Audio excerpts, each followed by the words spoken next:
What's up, y'all? It's King Demic, and I'm here with the Garden State Hip Hop Hour, and we rock it, and we live, and we coming at you straight from North New Jersey, fresh out the all of New Jersey. I mean, from here all the way down to Asbury, AC, and all that.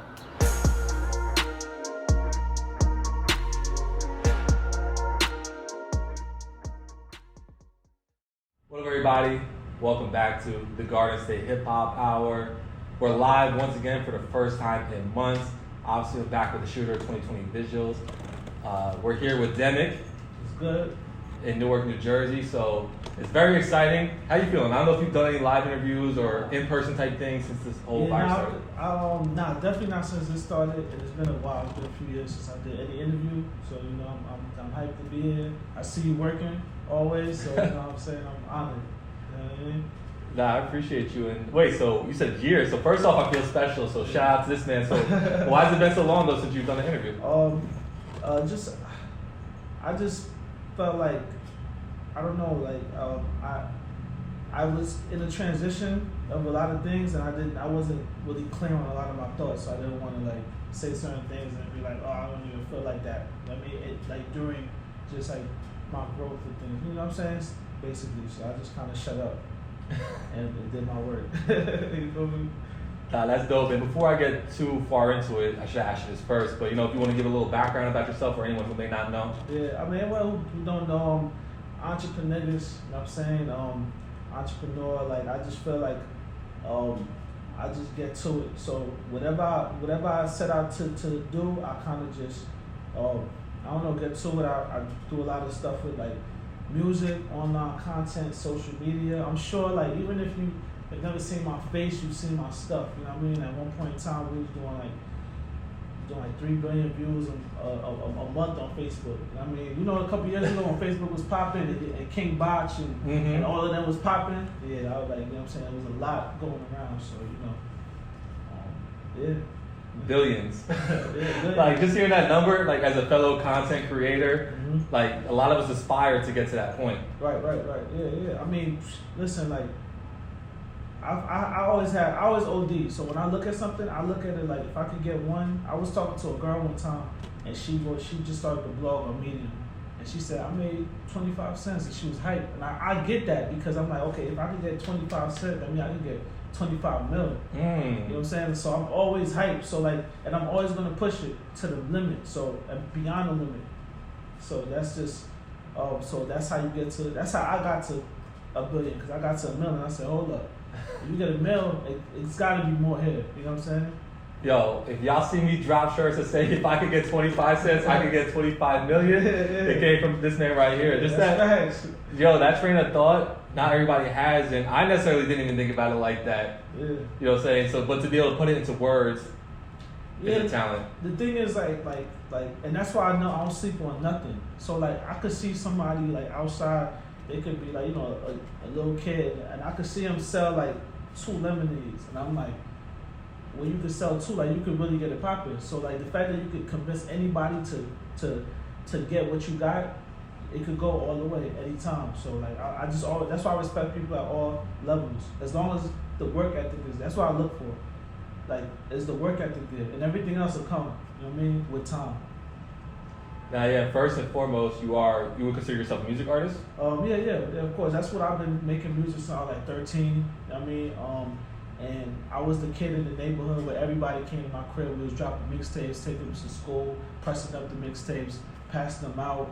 You know what I'm saying? And I was the one like that pretty much, like, if you wanted to do a mixtape, you came to my crib. You know what I'm saying? Because I was recording, making songs, putting it out myself, trying to figure out how do you make beats. You know what I mean? We grabbed, at the time, I think FL Studio wasn't even called that yet. It was Fruity Loops. Fruity Loops, yeah. So like the music is always driven everything I do.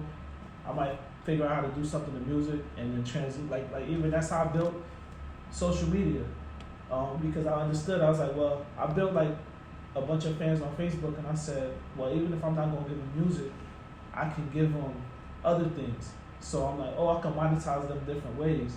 So they're here for music, but it's still 25,000 people. Maybe they have another common thing that they're into, and so I can hit them with, whether it's like clothes or some rappers hit you with liquor, things like that. And that's kind of like I consider myself a musician first, above all, and then I use that to learn and apply it to other things along my way to get to the bread. Yeah, so it sounds like you took the music and like you said, you were able to branch it out. So is that when you like the whole entrepreneurial spirit kind of derived from and started from? That comes from my parents. Like at my core, I came here, I was born in the islands. I was born in Dominica.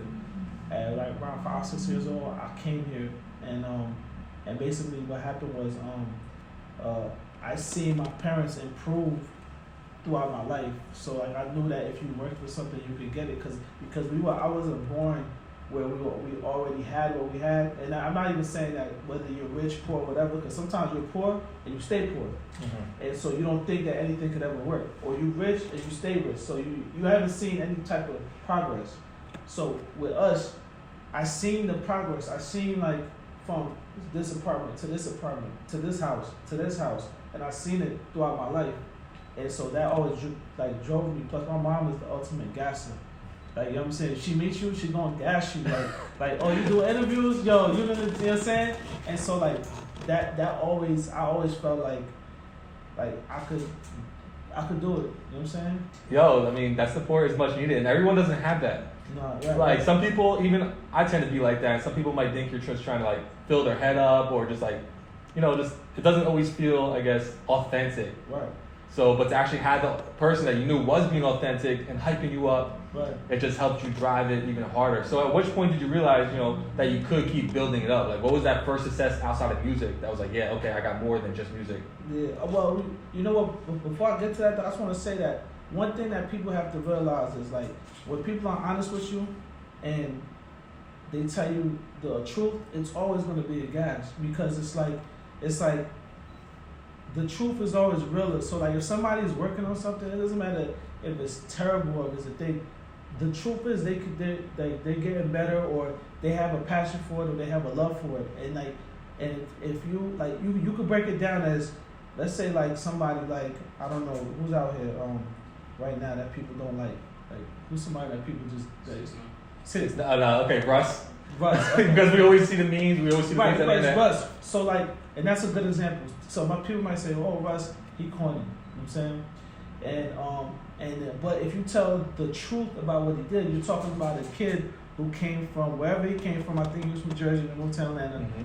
And he built his career, regardless of how you feel about anything, and he built it by himself and came up from the bottom of the industry to selling out his own tours and things like that. And that's the truth. But people will say, they'll write it off as just, oh, that's whack.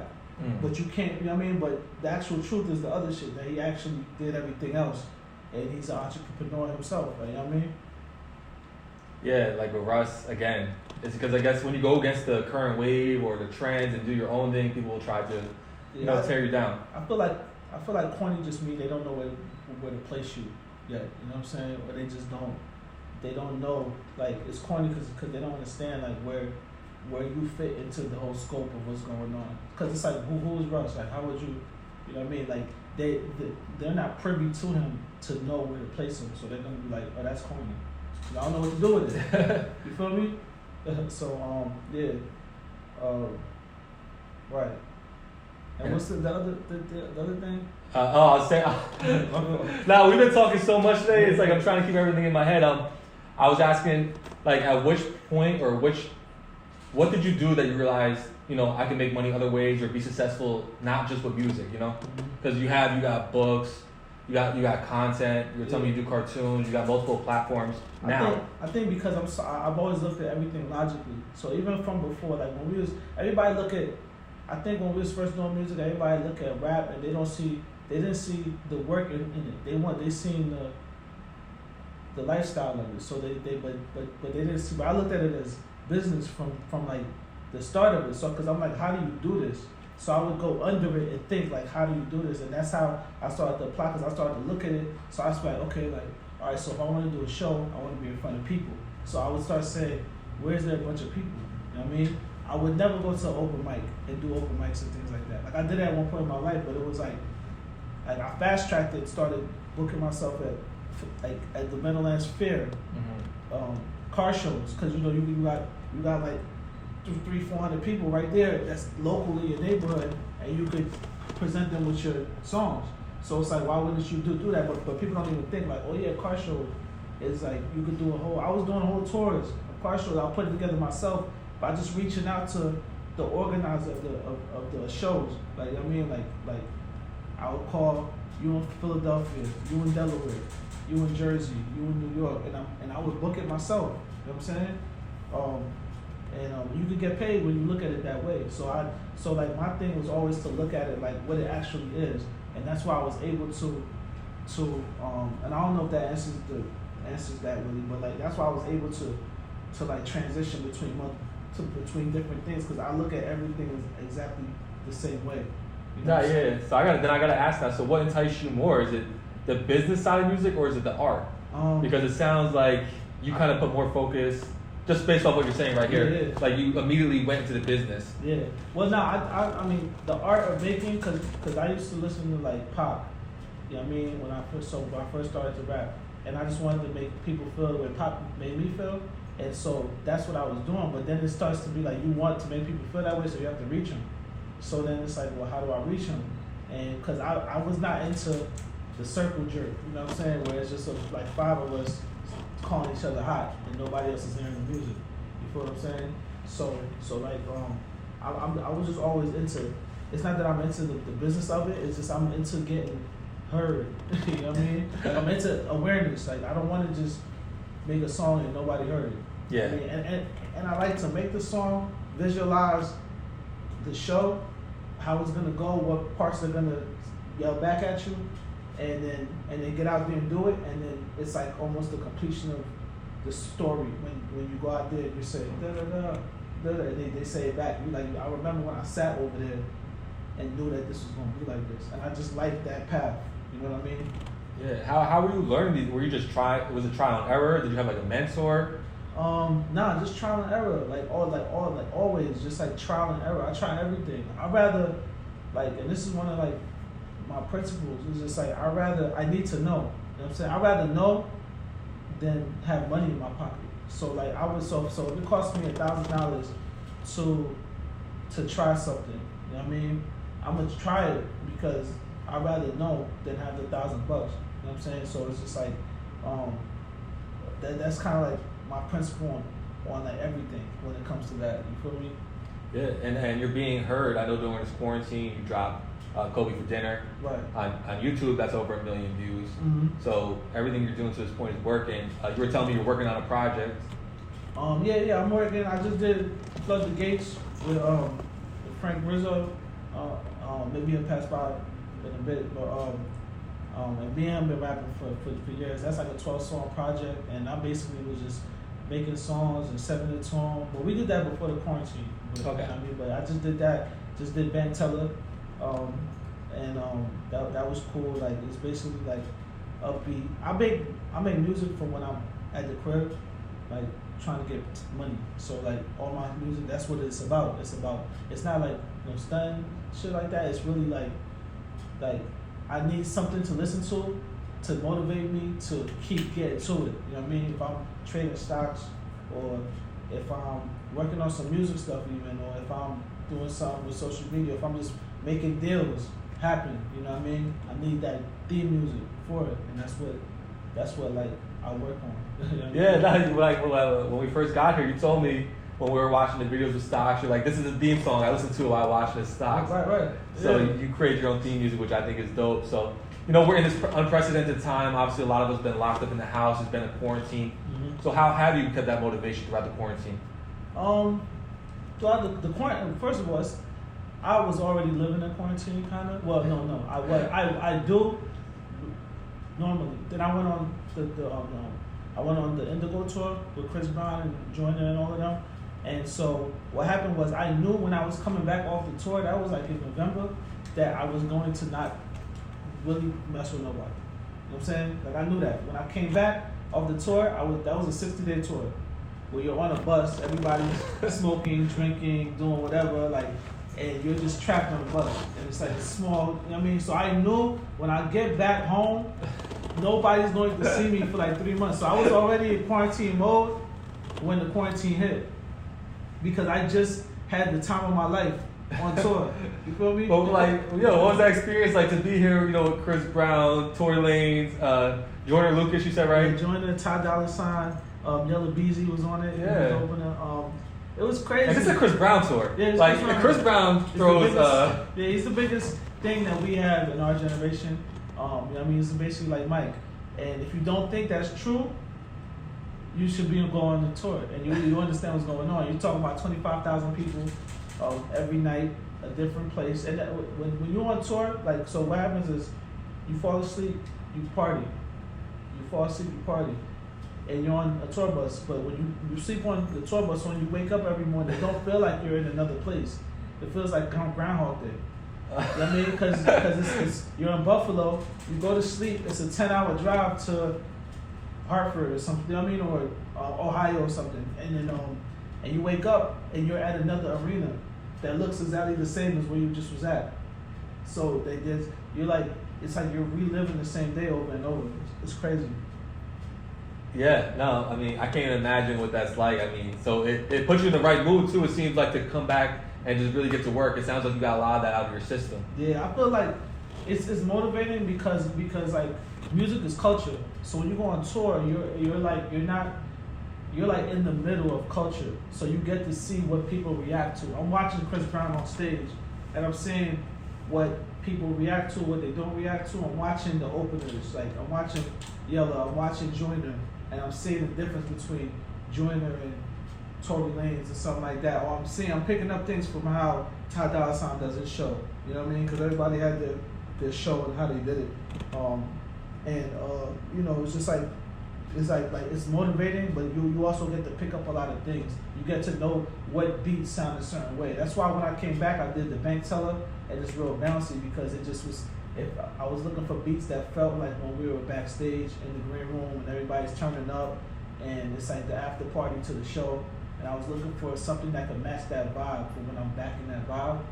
And I just know how fun it is, and that's kind of like what helps drive you to create. You know what I'm saying? Nah, that's super dope. So so during this quarantine, you already have plans to be quarantined, right. But what's a typical day for you, like a day in your life for someone that is creating all this content, music, learning new skills?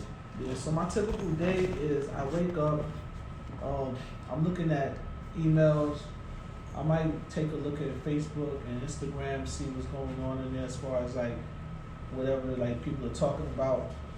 Which I don't even really like. Honestly, if I didn't do what I do, I probably wouldn't even be a part of it because I'm just not into a lot of things. But I have to stay on top of it. So like, I check all the trends for the day, and then I kind of like get to it. I'm like constantly every week I'm like I'm gonna focus on this, and then I'm gonna engulf myself in it. So from the moment I wake up, I'm going to have a YouTube clip on about whatever topic it is I'm focused on. Right now I'm focused on options and trading stocks. So like I wake up in the morning and I'm turning on a YouTube clip with somebody explaining something and it's just playing. I'm not even paying attention, but it's putting me in a universe where these things are at the top of my mind because I'm walking around the house just hearing it, I'm eating, whatever I'm doing.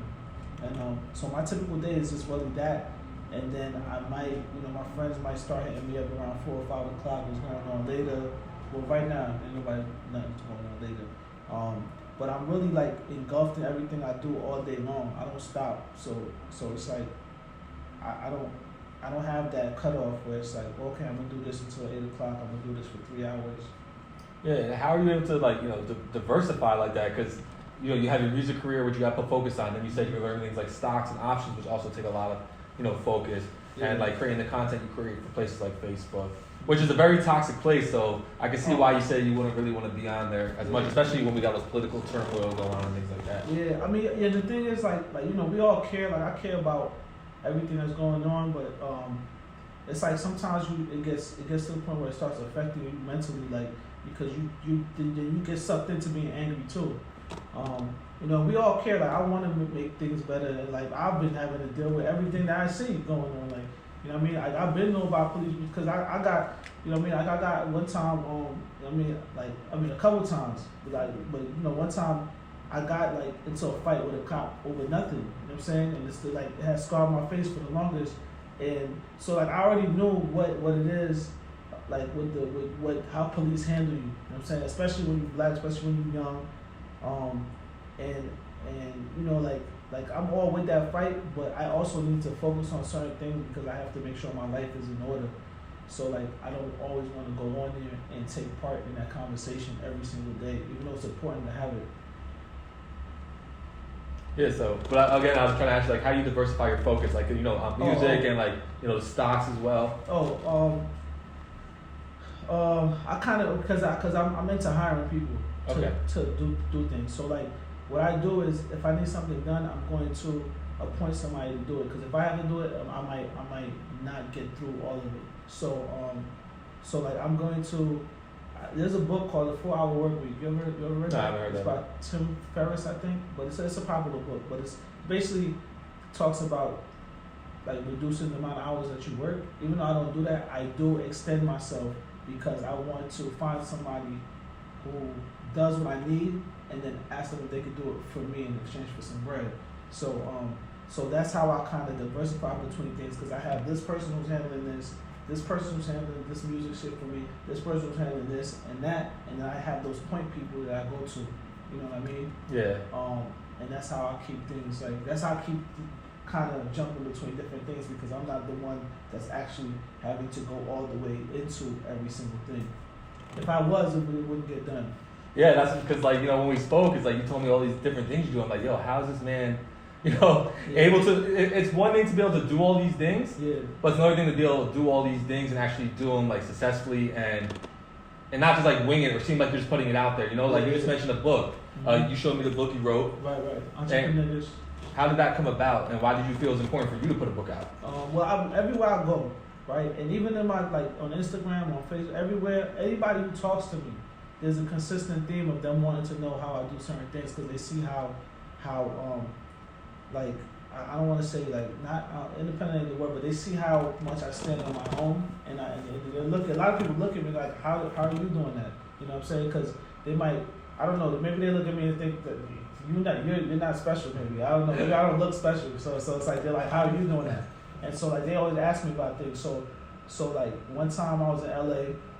Jordan was shooting a music video, and I wasn't doing anything. I was just kind of like chilling around, hanging for the vibe and everything. And the girl was like, yo, you know what I'm saying, how do you do this and get to do that? And I said, you know what, instead of just answering her, I'm about to just write these things down so I could just start telling people like, yo, go check this out. And so I started writing in my iPhone, in my notes. And I basically just wrote for like a day and got to like, I kept writing. Right? I'm talking to her, like, yo, this is what you gotta do. And I'm writing down these principles. And then I was like, you know what, I should just finish this out, make it a book. And then like I think like a day later, I looked into getting a designer because like I said, I'm not gonna be doing everything. So I got somebody to design it, and turn it into an ebook. Then I got another person to do the audio book of it. And you know, so for the people like me who rather listen and read, you know, that's kind of how that book came about. And it went from not even a thought to like being published in like a week. You know what I'm saying? So like that's kind of how I get to things. You know what I mean? Yeah, we were talking about one of the topics in the book that really stood out to me was the planning part, because I was like, that's something I struggle with. Mm-hmm. You know, because sometimes I just want to have an idea and just do it. It's not necessarily always planning. Right, yeah, no, exactly. And that's the thing, because if I had to sit there and talk to somebody about, you know, you should write a book, it's going to take them forever to even run through the planning. They're going to talk about outlines and all this extra stuff, and it's just like, you're going to do all of that, and that's work. You know what I mean? It is work to plan it. So like to put out the plan of the book, now you gotta actually do the book on top of that. It's too much for me. So I don't agree with planning, because I feel like when you're done with the plan, you feel like you've accomplished something and you've done nothing. I mean, and now you're going into a space where you don't even know what the space is, because I'm not an author. So I don't want to plan out too much, because I don't know what pitfalls I'm about to, that's going to be ahead of me. Maybe I plan out all of this and I realize, oh, you know, you can't do a hardcover. You can only do a paperback, because a hardcover is going to cost you this, or it's going to be this, or this store doesn't accept that. You know what I mean? So I don't want to plan it. I'm going to do it, and then when they tell me, I'm going to adjust and make the best decision at that time, going like moving on. Yeah, man, and just I just feel like even to put a book out like that and to know you could have that impact, or you said like what stood out to me again was like how you just did it on your phone. Yeah. I feel like it's dope that we live in a world for creatives that, you know, you can do almost anything on this phone. Right. Right, no, of course. I mean, and people have to realize that they complain about the price of the iPhone being like $1,200, but it's like, yo, you know how many different devices the iPhone like it replaced? You know what I mean? You don't need an alarm clock anymore. That's $50 right there. You know what I mean? Some people probably look at it like $50 for an alarm clock, $5. But you know what I'm saying? Like it's replacing alarm clocks, regular clocks, calculators, everything in this thing. Cameras, like this whole setup like we have right here, or you know, think about maybe 20 years ago, you had to lug all the stuff around. Right. Right now, a 10-year-old kid could go shoot a movie. Right, whole movie. exactly. And it's all in the iPhone. And then you got the apps. And it's just like, so to me, it's priceless. You know what I mean? I mean, of course, I would rather pay less for it, but I don't complain about it because I see the value of what it's going to bring me back. And I feel like a lot of people need to understand when, like, stop complaining about prices on things because you have to look at the value. And so I never feel like I'm overpaying if I'm getting what I actually want. You know what I'm saying? Yeah. Like, no matter what, you can't overpay for something that works. You feel me? It's only when you, I'm in music, you know what I'm saying? So, like, let's say you want press, right? And I hire a publicist. If they get me press that actually works, I'm in Billboard and I'm on Good Morning America, like they're supposed to, I mean, that's worth more than $100,000 in a month, right? It's only overpaying if I pay them for a press and then they don't give me an article or they give me like one or two and then it's like it's not even like a real like an established outlet or something like that. You know what I'm saying? Nah, yeah, man. And I was just even thinking throughout the whole time we've been at home and on the quarantines, like, what would I have done without this phone? What would many of us done without this phone? I think that the coronavirus is like cleansing the earth, like cleansing the earth. And I don't mean that, I don't want to listen. Anybody who wasn't trying to change before this is forced to now because let's say you always was like, oh, I got a brick and mortar store, I got a storefront. You're done. I got a store in the mall. I don't got to worry about what's coming next. You're done. The malls are closing. Like everything is changing. And if you wasn't preparing for that prior to this basically took your business out. But I want to say, like, what about like an older generation who's maybe not as savvy? Like you're saying, playing it forward. What about people who had to deal maybe with a mental health, like, you know, the mental health issues of just being stuck in the house and losing their business or their jobs or the employees? No, I'm not. Listen, I don't want nobody to lose their business. No, I know you're not saying that. I'm just saying, like, you know, like how necessarily. Yeah, I mean, I just feel like the coronavirus is, and I don't know if this answers your question. If it don't, let me know. But I just feel like the earth is, I mean, everything is just, life is unforgivable. Like, life is not a game. I mean, it's not a joke. Like, anything can happen at any time, right? So, like, with the coronavirus, it really forced people to go online to do things. You know what I'm saying? Like, even in the stock market, every sector is down except technology is up 18% over the past year. You know what I mean? And that's not even though, like, that's not. Yeah, you just like write that off real quick. Right. I fuck with it. Right. But that's what I'm saying. That's not even no like sensitive information. That's like regular. Like, you just should know that because, like you said, what would you have done without the phone? So everything you was about to do, you can't go out. So now it's Uber Eats, right? So Uber. So now that company's, and then you can't go to the mall. So now it's Amazon automatically. So you know that. That's why that stock is going up, right? But I just think that the coronavirus forced people to try to do things that they should have been trying to do, like, all along. You know what I'm saying? Like, even I've been seeing you've been doing the live stuff on Instagram. I mean, you was doing the interviews, and it's like that should have been a thing. You know what I mean? But people's minds wasn't ready for it, so I understand why we weren't doing it and other people weren't doing it. But like, the radio interviews, Hot 97, it should have been a thing to be calling in from LA on tour doing the interview for the internet. But it took this to make you do what made sense the whole time.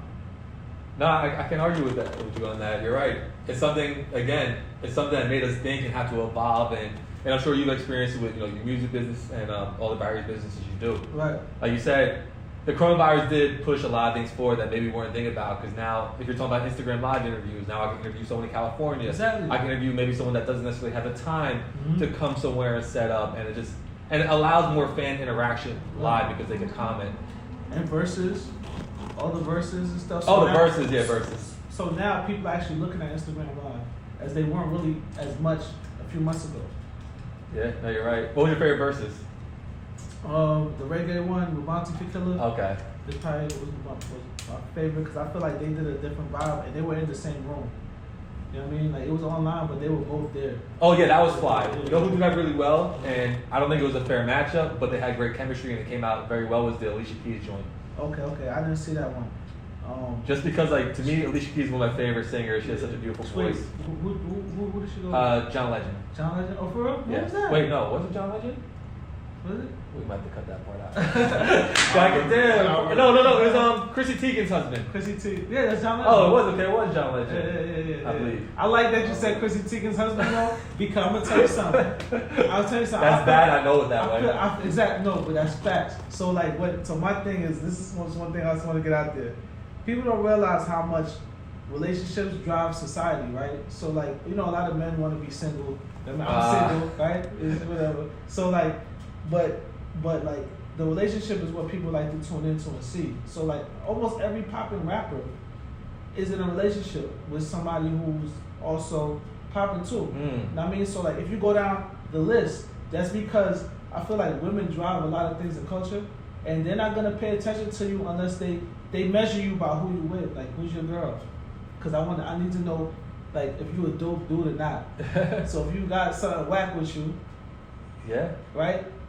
John Legend was the sexiest man of the year, so I mean, she's got a good man on her side. But then you go to Jay-Z. I mean, Beyonce. My daughter knows Jay-Z is Beyonce's husband. Who is Jay-Z? Oh, you mean Beyonce's husband? Yeah, I've seen his face before. You know what I'm saying? Just like you said. I know. So it's gonna be that. And then Kanye's with Kim, and then Meek was with Nicki at one point. There's not nobody who's popping that. That's a good point. You almost can't even. If they don't have a partner, you don't know them. No, that's a fact. And again, like, not even taking away from him, but like Alicia Keys is a hard match for anybody. Right. But damn, I want to touch on two things because now we're talking about that. First, you said this before, and I thought it was very interesting. You thought there should be no comments on the internet, since you said about how comments during the Verzuz, Instagram Live. So go into that. Why do you think there should be no comments? First of all, I'm not about any type of what you call it? Like I don't want governments to control people, right? I'm not about any type of censorship. I'm with all the smoke, right? But the internet is so many people who aren't really mentally stable enough to be on the internet. And I'm not talking about the people who attack. I'm talking about the victims, the ones who can't take an attack. So you might be some little old lady in the comments and some random chick that's just super wild says some crazy shit could say something crazy to you, but that's not why. I feel like okay, so you make content, you spend a lot of time creating your content, and you shape it. It's like going to the movies, and you shape it, and then people watch it, and one comment could make people view your content in a completely different way, which is what old artists complain about with hip hop, because we sample their music. And then now people we're making people look at the music in a different light, and they don't like that. So when I said no comments, that's kind of like I just feel like you have to leave people to think for themselves, because people are so influenced by each other that one comment will derail everything and have people mentally going this way. You know what I'm saying? No, I agree with you, because it can affect the art. But don't you have, just the same way people have the option to go on there and make these comments, don't you feel like as an artist, because the internet, you gotta have thick skin. Right. You're choosing to put yourself out there. So people choose to make those comments, whether they're a vicious comment or a complimentary comment. Oh, I feel like, let's say like people like when they say, like Akademiks and Meek always going at it because Akademiks doesn't like how Meek is. I know, Ak is wild. Yeah, but he has a lot of points I agree with. But my thing is like, I'm good. Cause I'm not like, I don't care what nobody says about nothing. You know what I'm saying? I had to, cause I've been dealing with viral traffic so long and millions of people that don't know me or da-da. And I had to know at some point, maybe like 7 years ago, I had to know because one time they attacked me. They said I didn't like Muslim people because I took a picture with. There was a fencer from New Jersey. She was from Maplewood. I don't know but she went to the Olympics, and basically like I took a picture with her at South by Southwest, and I was proud of her for going to the Olympics, being from Jersey. I'm meeting you in Texas, and I took the picture with her. And I don't mean to run off this, No, you're good, man. But it's like I put the picture up and went to sleep, and I said, "Oh, she's representing Jersey in the Olympics. LOL. She's representing the USA too." And I woke up in the morning, and the comments was like, "You hate Muslims," because she had the garb on. You know what I mean? But just because you put the LOL in there? Because I put LOL, she represented the USA. But I meant it like she's repping Jersey. Oh yeah, in America too. That's what I meant it. Yeah. But they went off on me, and I had thousands of comments about how I hated Muslims, and that's when I knew that the press could really like twist something. It didn't reach press, but what I'm saying is I just realized at that point how easily a comment of one person saying, "What you mean? Like, what you trying to say? Like, she shouldn't represent America?" That's not what I meant. But that's how they took it, that I was laughing that she was representing America. Isn't it crazy how 3 letters, an acronym, and they're trying to determine what you are trying to say, really? Because we can't, even like a text message, we can't know the tone or what they're implying. Because they don't know your heart. So after that happened, I had to, because I was arguing with them, and I was like, you know what, I got to just make it so that only the people who know me, I'm going to listen to what they say about certain things. And everybody else, and after that, I've totally cut off any emotion about anything that people say online about anything. Now, if one of my friends who actually know my heart or what I'm trying to do or what I say, they might come at me and say, "Yo, you wilding right here." And then I'll listen to it, and then we'll have a discussion. We'll argue with each other, I mean, because they know me. But I'm not listening to some random person on the internet who's commenting on and trying to twist words into whatever. You know what I'm saying?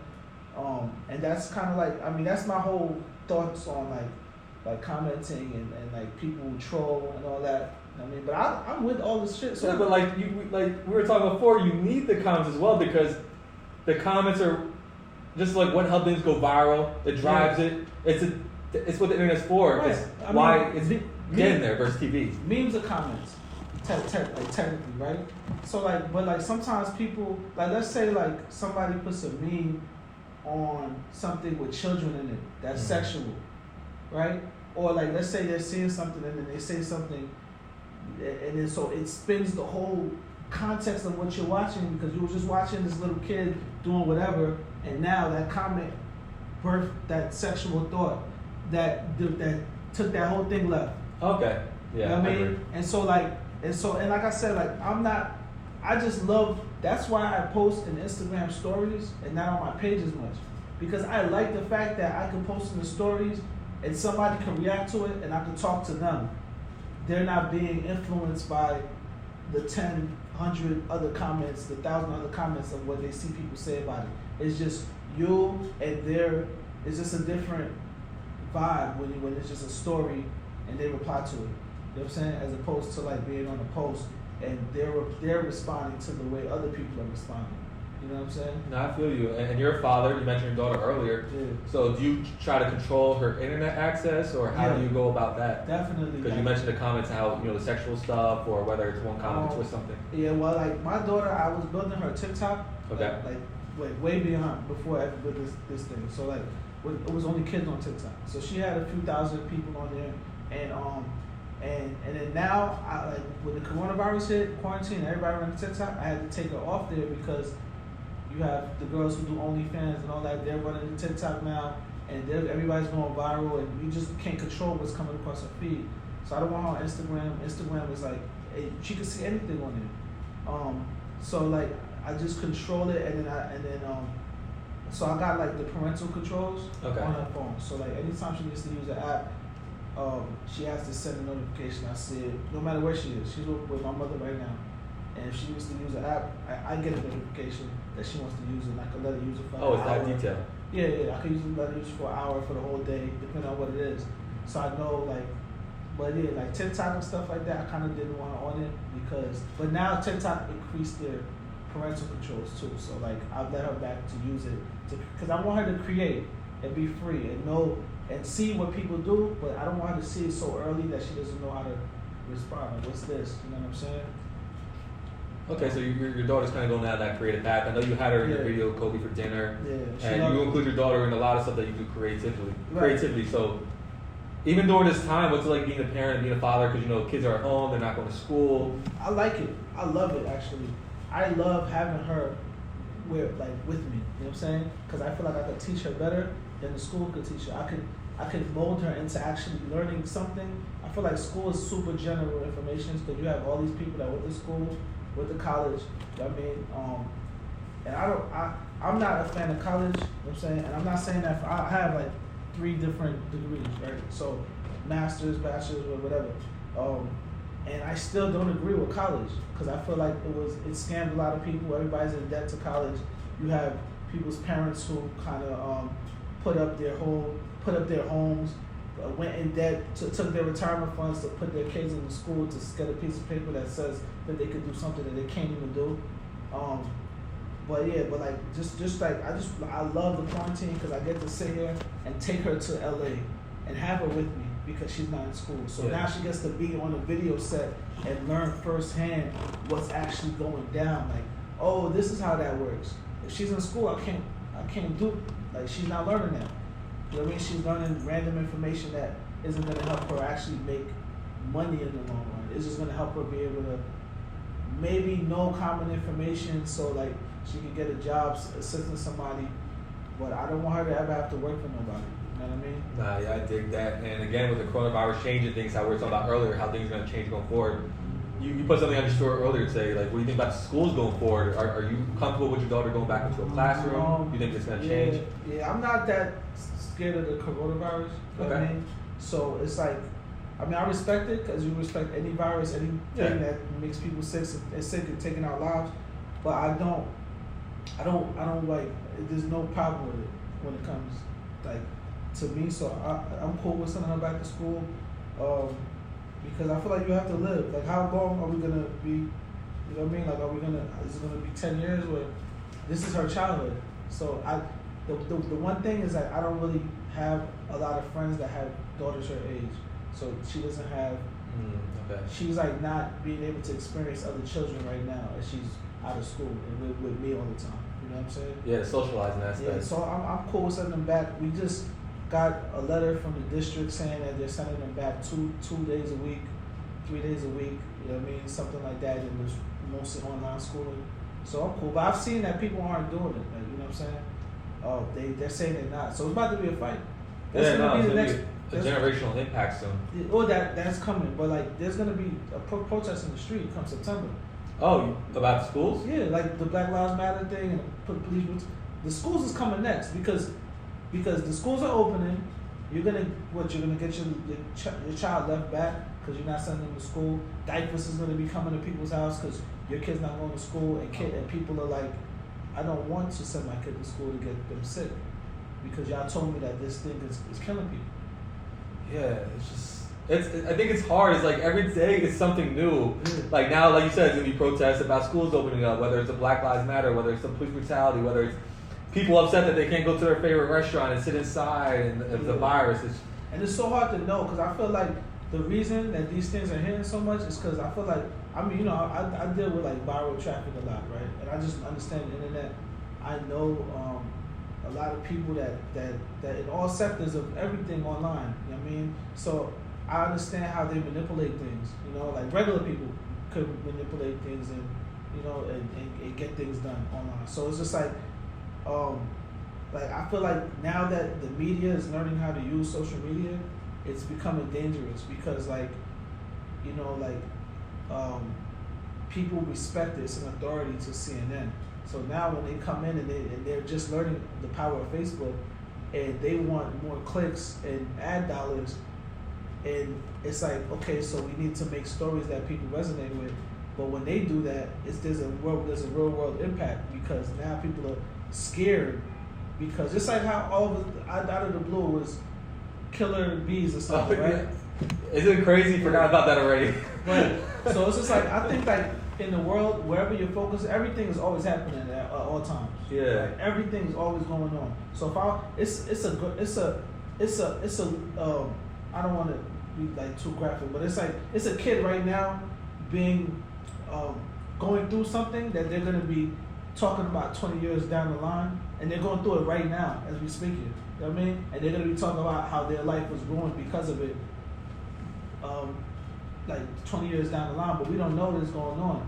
But so everything is always going on. So you could always put, and what the media does is they put the magnifying glass on anything, and they control how you feel based on that. So I feel like the coronavirus, it's a magnifying glass on it, but there's so many other things that kill people that if they even switched it to over here, they would have people just as scared to do anything else. If they covered car accidents the way they covered that, you wouldn't even want to get in the car. No, you're right. Yes, especially people that sit home and just watch the news all day. Yeah.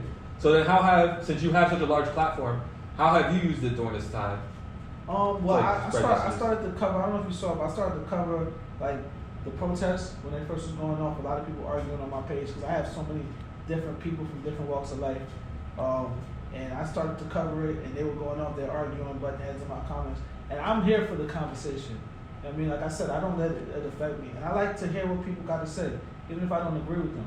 I'm saying I'm not like, I don't block nobody. You feel me? Like I'm not gonna block you because you don't like black people. Like it's cool. Like it's whatever. Like we could talk about it, whatever it is. You don't have to. I don't care if you like me. My life don't go off if you like me or not. So we can have the conversation about why you feel like that, and you can stay on my page. You know what I'm saying? So you could keep seeing more things, and maybe you can realize that there's other ways to think than just yours. You know what I mean? So like I just with the what I did is basically I started to cover it and then kind of give my opinion on a couple things. But I'm careful about that because I want to make sure when I say something, I can stand by it later. Like when somebody brings a different point of view, I don't feel like, oh damn, why I say that. Yeah, you know what I mean? And I feel like you said a thing earlier about putting the LOL before your statement. Yeah. I'm sure that kind of helps you mold your messages going forward. It's like everything's a learning lesson. Yeah, learning lesson. Yeah, so yeah, a lot of times I think and then one thing I do online is we all have friends all from all different walks of life, and we all want to make jokes about whatever. You know what I mean? But what I try to do is I try to look at the person I'm talking about. So let's say if I'm talking about a Mexican, right? If I'm commenting on something like that's Mexican news, like or like like when the kids were getting locked up in cages, I'm thinking about the friend that I have that's Mexican and me saying what I'm about to type directly to him and how that would affect him in my mind. You know what I'm saying? And if I would be okay with him, you know what I mean? Like how him reviewing me like, oh, word, that's how you feel about us? Yeah, no, that's a great take because I think we see a lot of people, especially, once Trump became president, it's almost like, wait, you had those opinions the whole time? Right. You know? Exactly. So it's just like, I just want to, because I mean, at the end of the day, everybody's going to say things and make mistakes and not really mean what they say, or not have to be in the right mind state about it when they're saying it. So I'm very forgiving about like those type of things because it's like, everybody's gonna make mistakes and say random things. You know what I mean? Like, but we're in a culture now that it's cancel culture. You feel me? So like, they can't try to cancel. Every time I wake up, the other day I woke up on and it was Cardi B's over party was a trending topic. Oh I'm like, yeah. What did Cardi B do? A lot of that though too, and I don't think a lot of people look at this, especially if you're on Twitter. You got to make sure it's not a K-pop topic, right? Because they could get anything trending within like a second. Anything. So like there'd be random. You wake up and it's like that used to be like Justin Bieber and them used to be able to do that, like the Believers and all that. And the One Directioners, like they used to control it like that. And now the K-pop people, they control it. So yeah, you definitely got to be careful. And again, since you have such a big platform and you're also business savvy, you didn't try at all to use your platform, maybe tell people like how best to use your stimulus money or how to invest, maybe if you got a loan during this time. I know like people are very much at leisure and they're like when they're online, they're trying to enjoy themselves and they're kind of just there. Like they don't really always want hard information. So like those conversations usually when people meet me and like if they ask me, I'm willing to give it. But a lot of times I don't want to come off like I'm preaching. You know what I mean? So I don't want to do a whole post where I'm breaking down stocks because that stuff can make your head hurt. Like if you're not even into it. And you remember, you're on Instagram, you're just going like this. So it's like I give people. I have a lot to give, but I also like to give people what they're ready for, because you could tell them something and they're not ready to accept it, so it doesn't matter. You know what I mean? So it's like I might, if I feel like it's something that like my book is easy to digest, like a little thing about stock that might spark them to ask me more, then I usually do that. You know what I mean? Nah, yeah, that's super dope. And I want to actually, real quick, we're gonna take a break, so we'll be right back after this. Welcome back to the Garden State Hip Hop Hour. We took a little break, but we're back with my man Demic right here. Back in. So again, we just want to thank him for inviting us into his home and allowing us to shoot this interview here. Again, he said it's his first interview in years. Yeah, years. I've done this. Like, I know you was at King doing the radio show, and I used to get interviewed up there. Oh, really? Yeah, 90.3. I was on there. Rutgers. I did the whole college radio lane. So like it was like I was in Orlando at Rollins College. So like I was kind of like doing that for a minute. You know what I mean? Yeah, and then we met at Atlantic Records. But do you feel like college radio is important to a musician's career? And I think it was very important before. I feel like radio though is. I feel like radio should have transitioned differently, because radio should control the playlist like Spotify. So like what you're doing, right? There's like a need for, like what you're doing with the Garden State Hip Hop playlist is important, because if somebody could go and say, okay, who's the dopest artist out of Jersey, and it's there and it's needed. But it's like one of those things like the Verzuz on Instagram Live where people might not be paying attention to things like that all the time. But you have, once you bring the proper context to it, then they're gonna realize how important that is. You know what I mean? And I feel like radio should be, like, if you're a DJ, you should have a popping playlist on Spotify. That's that's where the DJ, because people are booking you because they like your set of the songs you pick. But what do you feel about DJs? 'Cause I feel like sometimes DJs are, cornered. They have to play certain songs, or they have to promote, certain music. You mean like radio DJs or club DJs, or what you mean? Like just I guess general? either or, really, because in the radio they have certain music they gotta play, and in the club they got certain music they gotta play. They don't really have the freedom necessarily to. Yeah, I mean, I've always been an independent artist, and I've always had DJs play my stuff. Like if you gotta remember, everything is not. I feel like a lot of artists are self-centered and narcissistic. So like everything is like when you look at something, you gotta look at what somebody's trying to do and be ready to also be of service to them. So like if you want a DJ to play your songs, but you never go to his nights, like you never go to his parties. You know what I mean? Like he has a dream too. His dream is to be a bigger DJ than he is, right? So that's off rip. But you're coming to him like, play my song, play my song, play my song. Why would he play your song? You know what I mean? Like he might do it off the strength, and then, or if he like it or whatever. But really though, he doesn't see you. Like you're not a part of the culture. You're coming from the outside, and you're just throwing a song out, and it's just like, you know what I mean? And he's only seeing you when you're spamming an email or something. You know what I'm saying? So like I feel like DJs are cool. I just feel like a lot of them didn't look ahead, and this is going back to the Corona thing, where they should have been. I've been telling all my DJ friends for years, you need to be looking at this Spotify playlisting thing, this Apple Music playlist, because technically that's radio. You know what I'm saying? Like that's the new discovery platform, and that's why I say like I always look at things like I always look at what something actually is, and then I say, oh, that's the same thing. So like I make those parallels all the time, and that's kind of like answered the question earlier, how like how I transition from thing to thing, because I'm looking at the parallels like, yo, radio is a playlist, and now you could do your own playlist on Spotify. Like, why don't you have that? You're a DJ. You're on the radio. Why are you not telling them you should have been doing that before? But like a lot of people don't want to do things until it's popular. You know what I'm saying? But before DJs were doing mixtapes, right? So it's almost like this would be kind of like the new mixtape. A playlist is like the new mixtape. Yeah, that's what I'm saying. So why are you not? How am I seeing that? And I'm not a DJ, and you're in it as a DJ, and you don't see that. And I'm talking about going back to like before Spotify was popping like that. When it was like 2013, things like that. You know what I'm saying? Wait, Spotify? Yeah. You don't think Spotify's still popping? No. I'm saying like like when Spotify was first popular. Oh, so when it started kind of like the transition and started gaining traction. Yeah. Okay. And they're still like, I don't know. You know what I'm saying? But to me, as soon as I see what a playlist was, I'm like, oh, this is like if you're a DJ, you need to be doing this. And then it's virtual. So now you could just send people your playlist and say, and you could charge them, you could lock your playlist or something, and then charge people to access your playlist to play at their event. You don't even gotta go. No, yeah, 100%. And I think you hit on something very important about the DJs and the artist relationship. Yeah. It's networking. A lot of times an artist wants to be like, hey, just play my music. Why are you not playing my music? Right, you know, those relationships are very important, and DJs, I'm sure, check that out and watch out for that as well. Yeah, that's what Ak said about Meek, right? So Meek says he doesn't like Ak because Ak's a corny blogger, and then Ak's like, well, why don't you give the light to the bloggers that you think are popping, a DJ Ghost, the other ones that you think are cool, right? But you don't do that.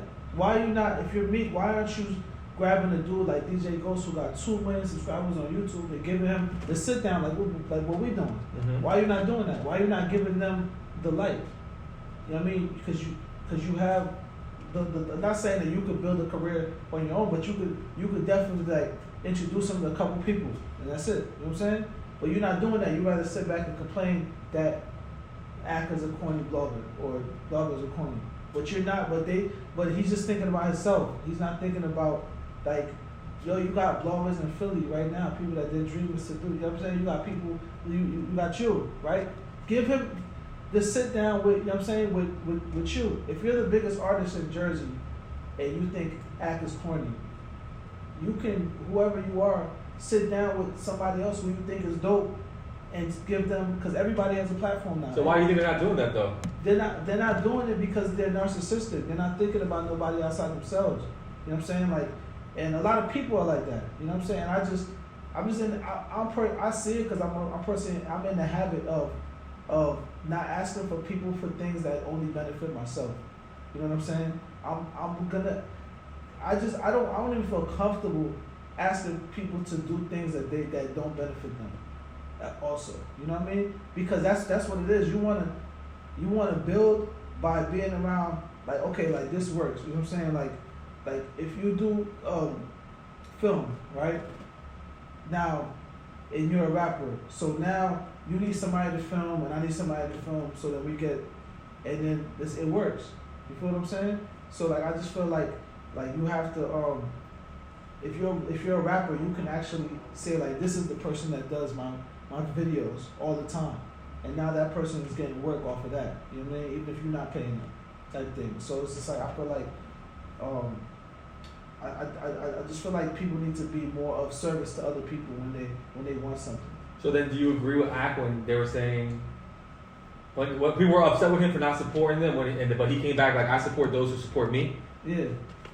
Or do you think he has a responsibility to, post every artist or every major release, whether or not they support him back? Yeah, I don't think so. Because Ak knows his like, one thing you gotta know about Ak is he's self-made. So when somebody's self-made, that means that you didn't help them. So if you didn't help somebody do nothing, like, you really don't got nothing to say about how they got their thing. And I mean, he wasn't propped up by, he wasn't made by MTV, and then now he has a responsibility because MTV picked him to represent the culture. He did his little thing in his little corner on YouTube. It got hot, and then now that he's hot, when you never checked for him when he was 1,000 subscribers in, 500 subscribers in, now you want to tell him what to do when you never had a hand in anything? That makes no sense. Yeah, and they call him, well, a lot of them like to call him a cancer to the culture. Yeah, no, I mean, I agree with a lot of, I agree with all sides. So like, I know what they mean when they say that, and he does instigate. You know what I mean? But if he wasn't instigating, would he have gone on? Because regardless of what we say, right? We don't like people to instigate. We don't like the negative stuff, but we only pay attention to the beef and to the negative stuff. Oh, there's only beef. I feel like you don't even see nothing. That there's only beef is the only promo now. Like, even with like August Alsina put an album out, and it's not necessarily beef, but it's the controversy between him saying that Jada did him wrong, and now like they're doing the Will and Jada Red Table Talk, and there's 1 million views, and it's the top topic, and I'm sure his music is benefiting from from that. So it's like there's like no other way to promote your stuff than to cause conflict with something. And then Act knows people are looking for the conflict. He covers it, you know. How you entanglement is how she put it. Oh, so what do you think, right? So and when men are doing that stuff, it's bad. When now she does it, it's like, you know, they're rooting for her and saying like, you know, feel good. Women don't want to accept accountability. They want to play the role of the victim. What a girl told me not too long ago, the man is always wrong in the situation, and she like really literally said that. And I feel like women are oftentimes seen as the victim even when they're not. You know what I'm saying? So it's just like, and then she says entanglement. It's like, girl, like, I understand you, like, girls like Jada, Erykah Badu, these deep chicks that's super deep. I want to hear deep. What did y'all just do? showing her vocabulary off. I feel like, listen, Will tried to save her. I mean, he said, yo, listen, you made this big hoopla. You coming to the red table. We've been here for like 5-6 minutes, and you're talking around the thing, and everybody just want to know, what did you do with dude? And I knew entanglement. I knew that was gonna go viral because it was the moment that he gave her, and we're all sitting around the world watching like what you about to say. Yo, you seen the memes where they put her face over her future? Oh yeah. Like as a new toxic person, I think it's. Yo, but she went on it though like that. I mean, and like, listen, I don't know Jada. I don't really get like. We're speaking from like the perspective of like we're just in the media. The entertainment aspect of this is that, and what she represents to the women that in our lives that we might know that she's kind of like, is like, it's just like Jada is always been, from the time I seen her on TV crying over Tupac, but you're married to Will. So no woman I'm married to can cry over another man, and I'm taking half her stuff with me. Like, I'm gonna do the. So if you're Will, you're not sitting down at the red table. I might, cause it's whatever, but I'm not staying. I'm not even getting to that point. No, I was just asking. I was wondering. No, we're not making it that far. But if I'm there with you, and I rock with you, and I'll sit down, because I'm willing to hear things out. You know what I'm saying? Yeah. So speaking of like, you know, beef, like we were talking about before, or storylines like this to push music. Mm-hmm. So is Kanye running for president? Is it real? Is it promotion for music? What's your take on this? I feel like this, and this is why I see the parallel in things. There's no difference from an album campaign to a presidential campaign.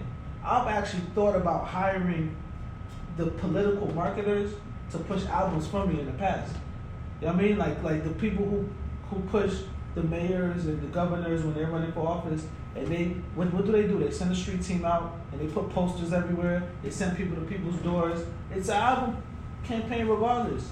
So whether he running for thing, it's the same thing, right? He's still gonna be he's not even running under what's it called? The birthday party, you said? Independent, right? Yeah, independent, but he calls it the birthday party. Oh, he calls it the birthday party? Okay. It's a new party. That's what he said. Honestly, it's hard for me to keep up with everything because it seems like the news cycle is it's crazy. And we gotta take a break sometimes. Like, you know, he dropped, I think, 3 freestyles in the article he did for, was it Forbes, I believe? That kind of like go along with his presidential campaign. So it's hard to keep up with everything. I just seen that he dropped like with the Gap deal, that's a good stuff. So you're a fashion guy. You know, we obviously got stuff here. What do you feel about Kanye with the Gap? That's a good stuff to pick up because if you seen what he did with Yeezy, I mean, when he announced the Gap deal, Gap stock jumped up. I mean, it rose. I want to probably say at least a 10% thing, and it's a 10-year deal. So if you buy the Gap stock right now, in 10 years, the money it should increase. You know what I mean? But as a brand, what do you feel? Because, you know, I'm not a big fashion guy, but some of the people I talk to that are really into fashion, they're kind of upset because they feel like, you know, Yeezy has a fashion brand that's kind of like, you know, it's high, you know, it's elevated. And now they feel like, and I understand why he's doing it. I agree with why he's doing it. He's trying to make it affordable for people. We've heard that for years for Kanye. I feel like Gap goes in line with what Kanye is about because it's not like Kanye is kind of like a normal regular dude. He never was like a Cameron or something like that. So I feel like Gap goes in line with the type of culture that I would perceive that he comes from. So I feel like the Gap deal is cool. You know what I mean? And Gap is not a whack brand, so it's like it's a brand that's in an interesting place where he could actually lift them up, like he lifted off Adidas. You know what I mean? Like at the time, people say, "Yo, you're gonna leave Nike with the Red Octobers and all that stuff." Like, and you seen what he did with Yeezy? Is like either you got Jordans or you got Yeezys at this point, which is a big accomplishment. When you got, think about it, would you have a sneaker that says Jay-Z on it? Like as big as Jay-Z is, would you wear shoes? Right. Did you have one? Did you No, I didn't have one. Right. That's what I'm saying. So like, just imagine how crazy it is that he actually put Yeezy on a sneaker. It's not like another. It's like Yeezy, and people are actually selling out, and it's costing like, and it costs like $500. No, he's come a long way with the brand. I remember season 1, everybody's like, "What are these clothes that they were raggedy? They were like brownish." But you know what fashion is, and this is what fashion is, striking. You know what I mean? So like, it's not about, because you know it's fashion, so it can't be hot or not. It's like art, like I was telling you about music. It's got to be just accepted for what it is. But like fashion, like you know, like the Balenciagas. Oh, Balenciaga. Yeah, Yes. they're like really big, right? Mm-hmm. And you know instantly. So fashion is like, you have to know instantly when you see it. That's what makes people want to buy it. So like when you see Yeezy and it looks like some raggedy clothes, and you see somebody who obviously got money in this raggedy outfit, right off top you're like, what is that? You know what I'm saying? So like, I feel like you have to, you can't just go out and drop something regular, ever. It has to be striking. So like, whether it's raggedy, like the Cybertruck that Elon Musk put out. Oh, okay. It's all boxed up. It's like a box. It's like boxes and angles on the truck, and it's like, what is this? But it went viral, and it damn near sold out because it's striking to look at. You know what I mean? It's different than everything else. Yeah. So back to the presidential part though, but how do you feel, like, if he really is running, obviously like you said, the birthday party, like what's your take on that? Do you feel like he's taking votes away? Do you feel like he's just a disruptor that could maybe cause someone like a Donald Trump to win another election? Like, what's your stance on this? I don't think he's a disruptor. I just don't think that makes sense. I feel like Kanye, and we have to be consistent, because everybody tells you can be who you want to be and anything is possible. That anytime somebody tries to do something outside of what you've constructed as their reality, we try to clown them. So it's like, are you gonna clown Ye for trying to run for president when you're telling your little 3-year-old son that he could be president if you want to be? You know what I'm saying? So like, I feel like we gotta sit back, watch what Ye, and the thing is, like, who somebody really is always different than who you think they are. So you might be like, oh, that's Ye's a rapper, like, but really he could really be a dude that like that he's really serious about what, like when Kim Kardashian was becoming like an attorney or something, right? And she really took it, like she went through like the thing, and everybody was mad that she didn't go through school to get to the attorney. Okay, yeah, I remember that. But people don't have the right mind for it, because like, how you supposed to take that as like, oh, you can become an attorney without going to college? Oh, let me look into how she did that. Because I've always wanted to be an attorney, but I never wanted to go to that school for that long. So I can go take the bar, I can study on my own, learn everything anyway, and then go get a bag. That's how you have to take those type of things in. But people want to hate so much and hate people so much that they're always looking from the hater perspective. Like, oh, she's just a dumb chick. How's she a dumb chick? Like, she might, who knows what she is, but what I'm saying, who are you? Like, are so you then, like, I don't need to draw, but like, okay, so you're a person, right? You have this big following, you have this presence of what people think they know about you. And it goes back to what you said.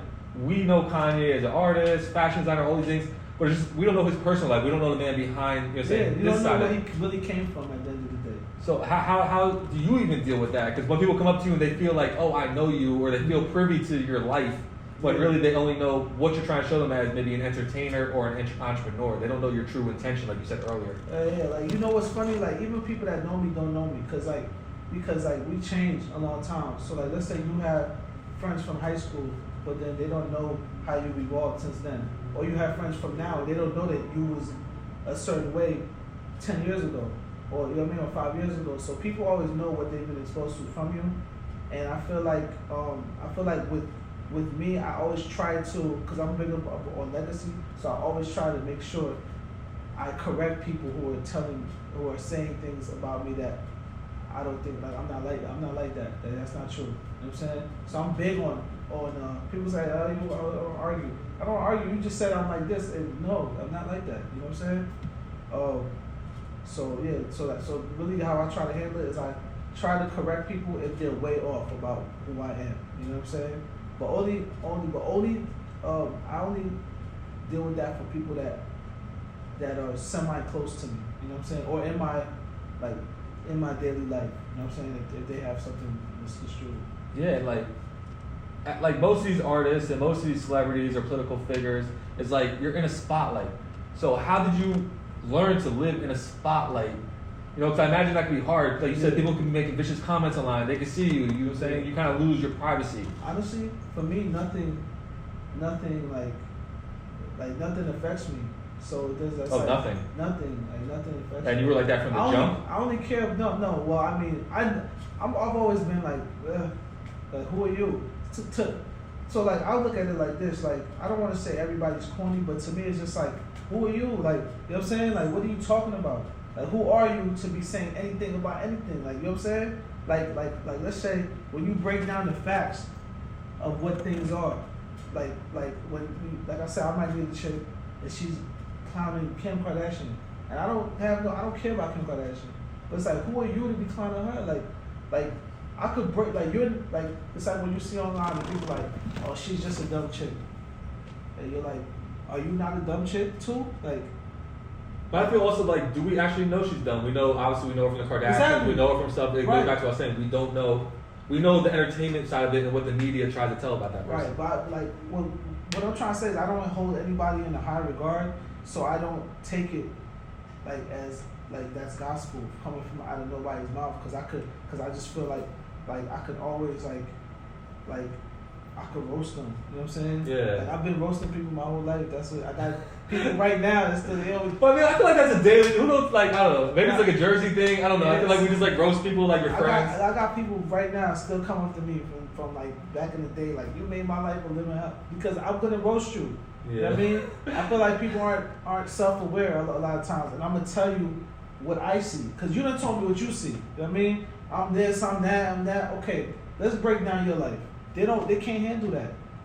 So they just want to give it one way. They don't want to be able to receive it. Most of the people that give like that can't handle it coming back to them at all. And I talk to this when I talk to girls, and I'm like, you know, a lot of women want to say random whatever they want to say to you or say to whatever man, and it's like, yo, don't start that because I'm gonna say something that's gonna make you cry. Yeah. And you're not going to be able to say anything that's gonna make me cry. But you're not to say like women cry. I'm just saying you're not going to be able to faze me, and I know it's mad stuff I could say that could break you. So don't even go there. Like, don't start with me. You feel me? And that's how I feel about people's opinions on things. Yeah, it sucks because it doesn't suck, but you gotta avoid the back and forth sometimes when you're in a position like yourself, or you know. Sometimes we unfairly judge these celebrities. Yeah, you know, they're constantly under attack. They don't really get to always go back, and when they do, all of a sudden we judge them now. Mm-hmm. I think we see stuff even more recently with 50 Cent. Like, the man was just eating at a restaurant in Edgewater, right. And the fan tries to press him. That was in Edgewater? Yeah, that was Edgewater, right? It's over here in North Jersey, right around the water. Yeah, and you know, he's throwing chairs now, but. It's like you reach a breaking point. Which is wild, though. But he's just trying to eat. Like, people feel like they can press you for clout or for some exposure. Yeah, I seen it. I seen him throwing chairs. It was kind of wild. I think that's such a wild reaction to whatever that is. It's 50 Cent though.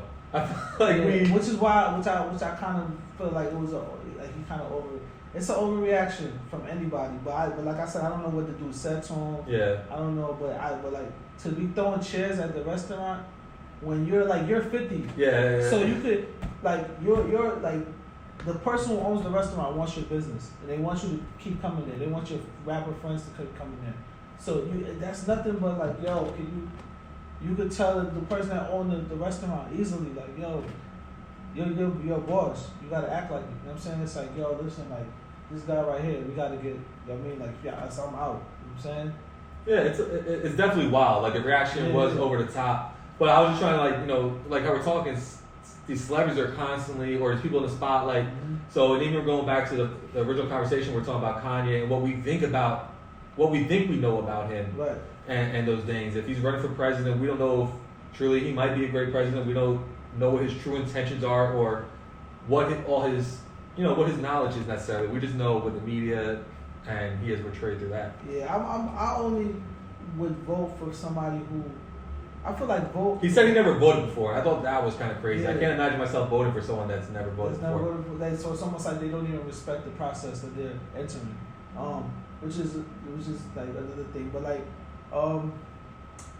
it just depends. Like at the end of the day, you gotta if you agree with everything that he's doing. Like let's say if like things I care about, like marriage laws, like the divorce laws, stop giving women like alimony of like $60 million like Dr. Dre and his wife and all that. And it's like if he says I'm going to change the law so that you don't have to do that, he might get my vote. You know what I'm saying? Because we on that boycott marriage thing right now. So it's just like until they fix all the laws. You know what I mean? So it's just like if he's running under the right platforms, I guess you have to consider him no matter what, right? But I don't know if I don't know. It'd be crazy if he even got like 1% of the votes in America. Would be wild. Yeah, I mean, he has some backers. Elon Musk, he co-signed him, didn't he? Yeah, Elon Musk. But what's the difference between like Kanye and Donald Trump?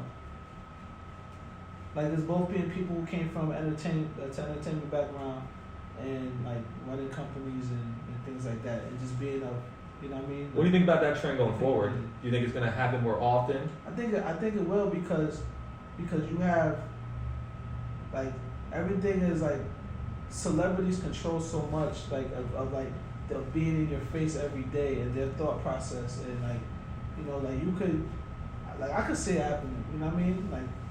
Like I remember when I was in college, I ran for like head of like African American group, like the president, and I won. Oh, and I was, congratulations! Like it was today. But what I'm saying is like, it's like how did I win that? You know what I mean? Like all the people that have always been in the politics of schools and high school and coming in, and they're running, and I'm just running like, yo, I think that and I'm mad rough around the edges, and it's just like, and I won this vote, like, oh word, like okay, you know what I mean? And so when I seen that, I know it's like on a smaller level, but like I told you earlier, like if it can happen like that, that's why I knew Trump could win when he was going. I mean, because if you have influence, it's almost like just a popularity contest. Yeah, it's a popularity contest. Yeah. Like you said earlier, you said against shirts. If I can make a quarter, I can make $250,000. So popularity. Brand awareness is a big deal. So like, if people even know about you, that's a big deal. And people underestimate that. You got brands that pay billions of dollars every year just so you know about them, even if you don't care about them. That when you go in the store, when you got to decide like, oh, which one do I get? Oh, I've heard about it. Oh yeah, let me get this one because I heard about it before. Even if you thought that none of their ads worked on you. You know what I'm saying? Yeah. So like I feel like because of that, Trump, Kanye, anybody moving, going off into the future has a shot.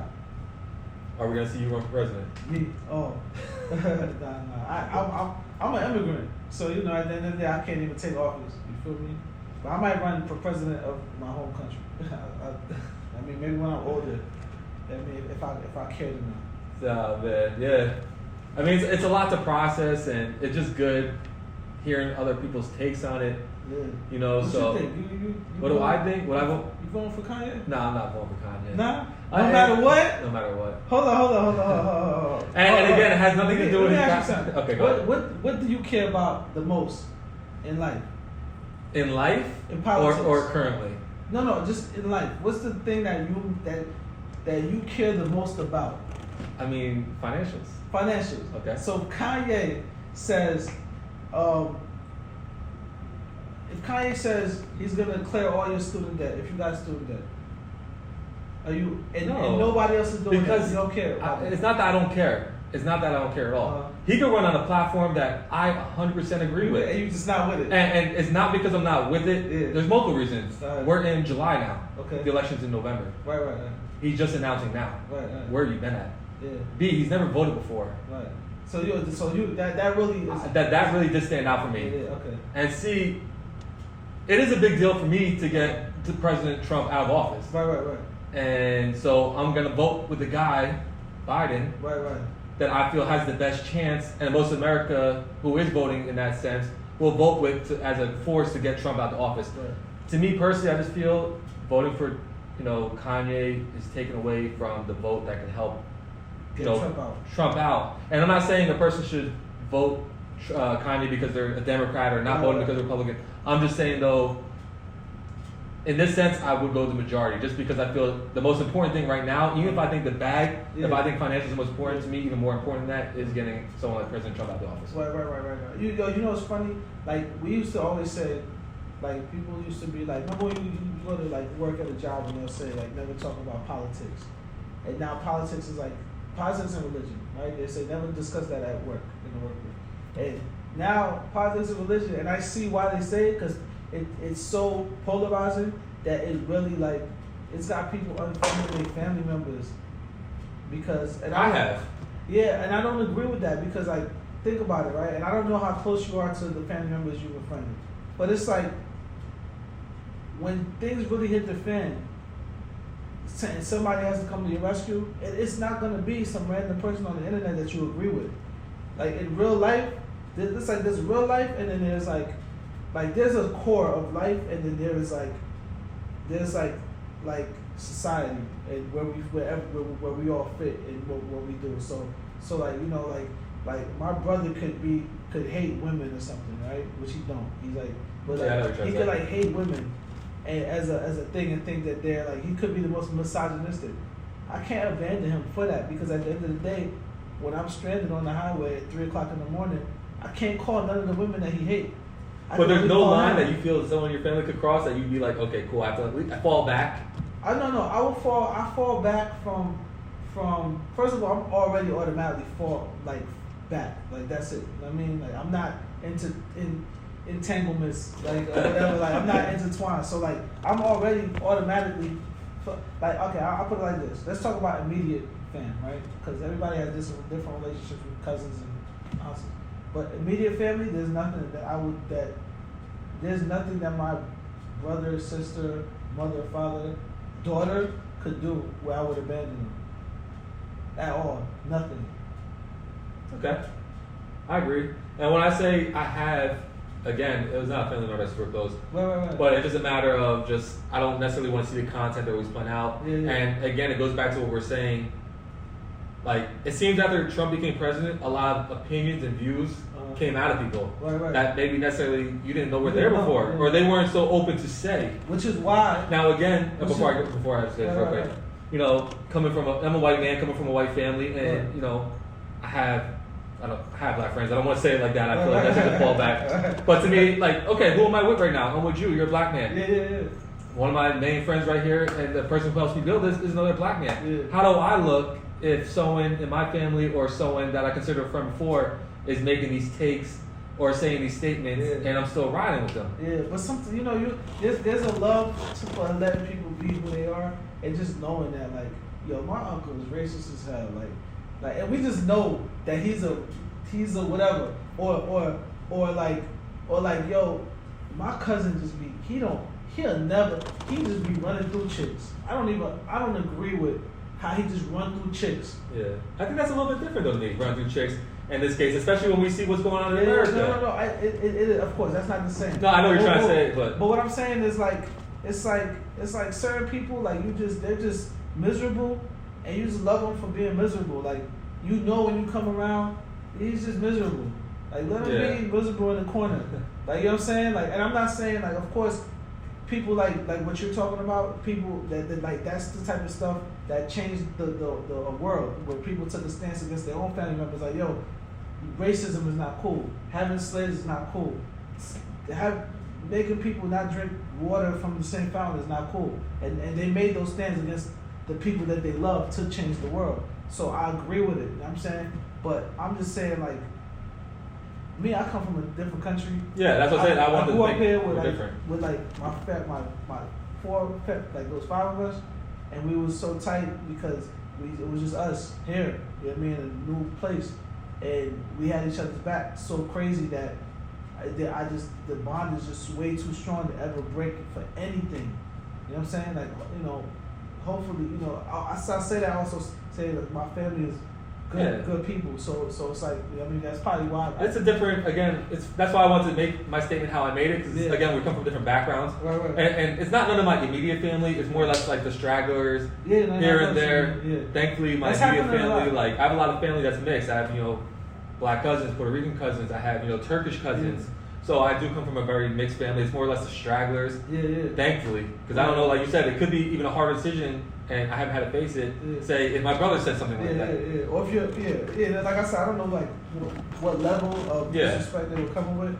But like I said, like, it's there's things like that did help to change the world and make it a better place. And me personally, I'm just accepting of all things because like, I don't know, I feel like, honestly, I feel like racism is like the dumbest concept on earth, because it's like you literally are talking about, like, it's like how can you be racist when, that's like saying like you don't like a certain dog because the dog is a black dog, a white dog, a brown one, a blue one. Yeah. And you really don't like one because of the color of the fur on the dog. Like, that's crazy.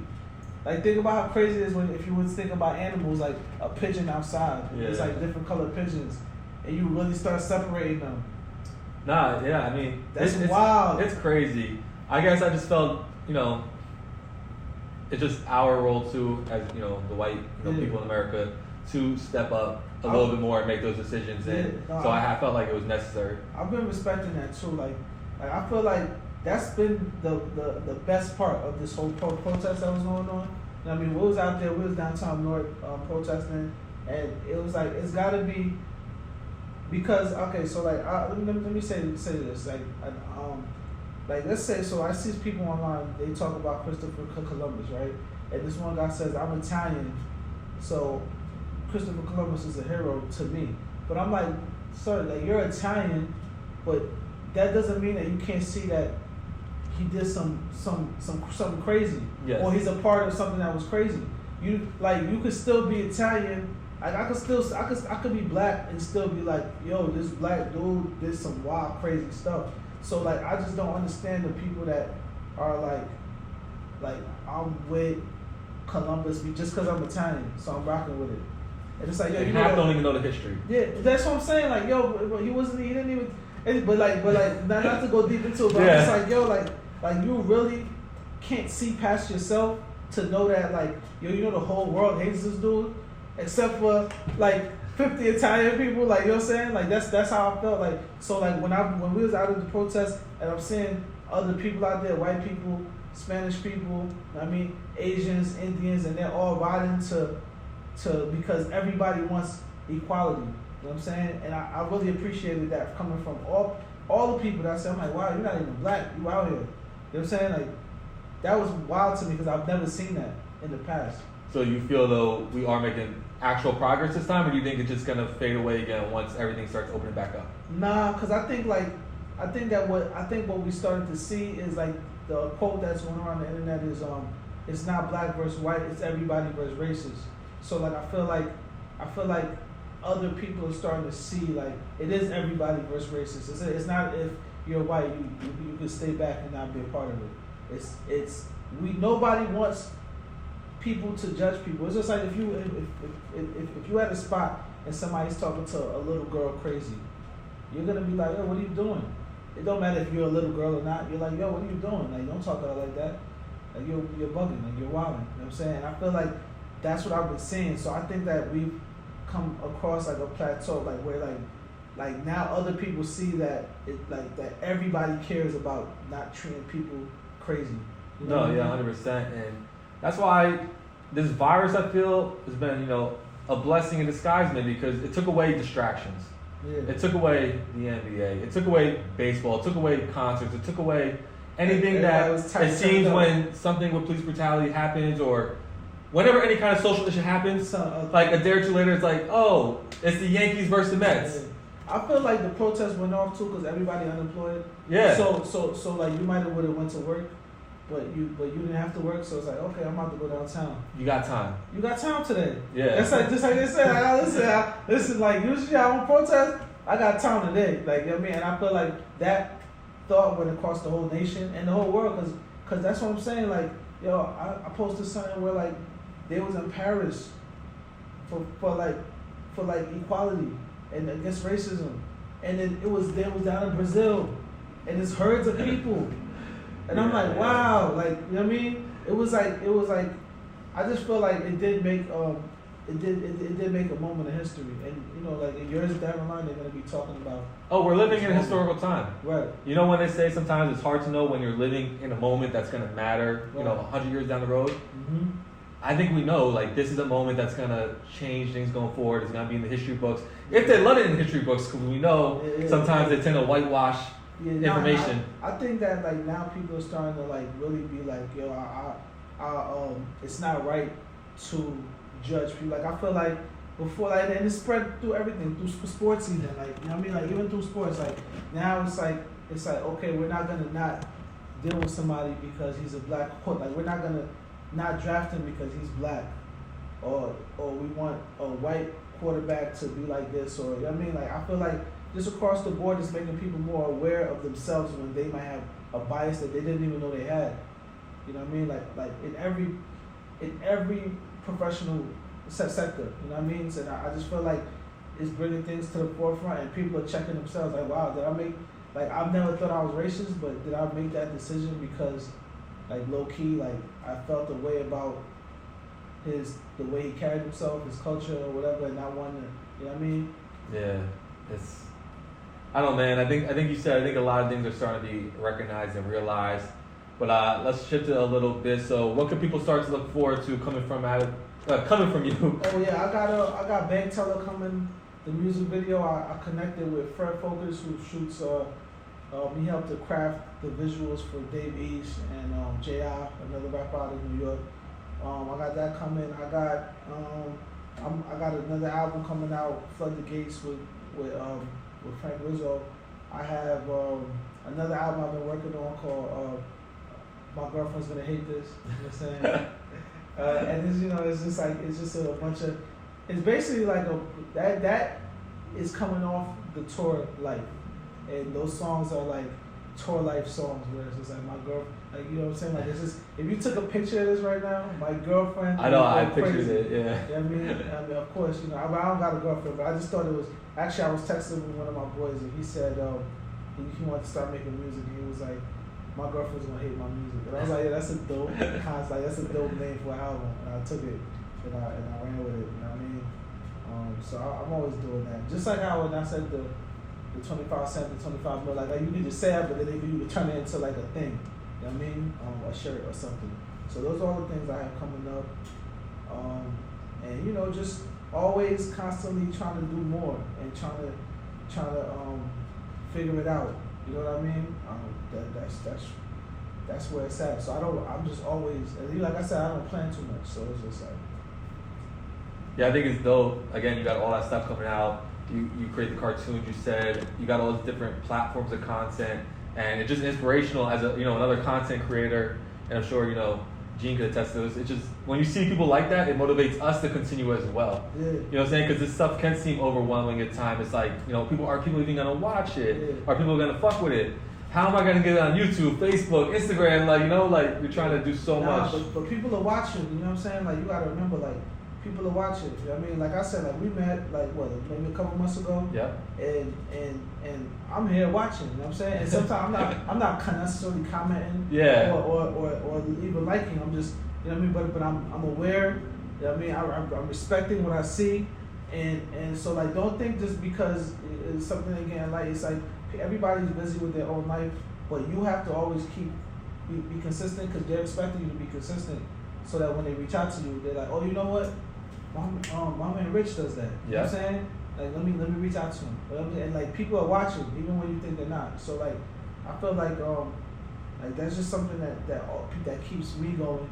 You know what I mean? Because like I know people are just, they're watching, and then once you do something amazing, they'll tune in and they'll be like, oh, I remember him. Just like you said, your man, I don't know your man.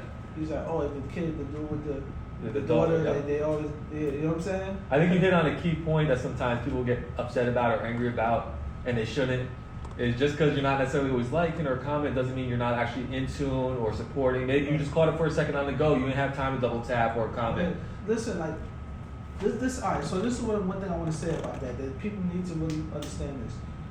Like, one of my friends, I asked him to help me with one of my business things that I'm doing, right? And so he started to help me, and he's putting up like, you know, pictures, random pictures. You grab a picture off the internet. Like, let's say you're trying to sell clothes or something, and you're taking a random picture off another website and putting it up like, yo, I got this for sale. People don't. Nobody's gonna respect that. Like, you actually have to put work in, do the groundwork, start to create that space in people's mind where they know you as that person who's doing that. But that happens way before they tune in. So like, so you have to do that groundwork. You can't just, I'm gonna try to do this. You shoot it out, and then everybody knows you put no effort into this. So they're not gonna respect it. That's why when people say my friends don't comment on my on my business stuff, or my friends don't support when I do this, it's because you don't put the work in. Like, and everybody knows it. And you're gonna be trying something else in a month. So it's like you have to be doing the thing, because people don't want to do nothing more than go to their friend. I'm sure like you know how many times I get a call about, yo, how do you do this? And from somebody who's never talked to me about that. But they know, like, oh, yo, I know you do the YouTube thing, like how do you get the YouTube going, or how do you shoot the content? And this is coming from somebody because they know you as that person, and in their mind you're that person. You don't even know it yet. You know what I'm saying? And people need to realize that, and that's why a lot of people feel like their friends don't support, but their friends do support. But you have to give them something to grab onto. You have to give them the reason to be proud to talk about you. I think that's almost like when you notice the real sports, those calls, like you said, maybe it's a person you didn't think was even paying attention, and they call you, it's like, yo, I peeped that YouTube, and maybe you did a transition, or you shot a certain piece of content, I thought that was dope, how'd you do it? And you know it's because they're actually talking about it. Maybe they didn't like it, but they're able to sit there and tell you, like, oh, you did this, this, and this. If I met somebody random, let's say somebody like that knows you, and I met them in the airport, they're gonna tell me about you. They're gonna be like, oh, you right? Oh, you know, are you from Jersey? Oh, you know my man Rich? Because he's been doing it. You probably don't even know, and they're bringing you up. They're showing me. You know how many times people did that? To me, they're showing me their friend. I could tell like I'm looking at his account through your Instagram, and I'm seeing that you haven't liked or commented on any of the posts that you're showing me, but you're telling me about him. You're proud of him. You know what I'm saying? It'd be like that. Yeah. So it's just like, don't get down, and like just keep going. You know what I mean? Nah, 100%. And you know, before we close out this interview, do you have any final message or something you want the people to know or tell them? The message is always, one of my big things is, find something you love and let it kill you. I mean, that's what's on my Instagram right now. Probably be something different by the time y'all see this, but find something you love. I'm really big into that. Like, find something you love, put your heart into it, and then you know, it doesn't matter if people are. If you love music, you sit there, you make music, and you love it, and you're letting it kill you. That means that if people are throwing stones at you, if they're disrespecting you, if they're calling it whatever, good or bad, it doesn't matter. You find something you love, you let it kill you. Whether it's fashion, don't let nobody say, oh, you spent $3,500 on some sneakers that's supposed to cost $80. Like, yo, that's a whole market. Like, it's a whole. I mean, people are making millions off that. You know what I'm saying? But it's a lot of, don't listen to people that have negative views on everything and don't understand how the world works when it comes to commerce. You know what I mean? Because you can make $1 million off of anything. I'm telling you. You know what I'm saying? Like, you can make $1 million off of anything. Another thing I want to let people know is, you know what I mean, like, price things and understand that you're special, so when you price things, like it's not just like my daughter has a painting, right? And I was just thinking, if I lost that painting, right? And it's not nothing like she did with the painting that she did when she ate. So imagine if I'm like 60 years old and somebody come to me like, yo, I got the painting that your daughter did. I would pay anything to get it back because it's worth that to me. You know what I'm saying? So like, people have to know that, like, when you create something, take that pride and to know that like I did this. It doesn't have to be perfect.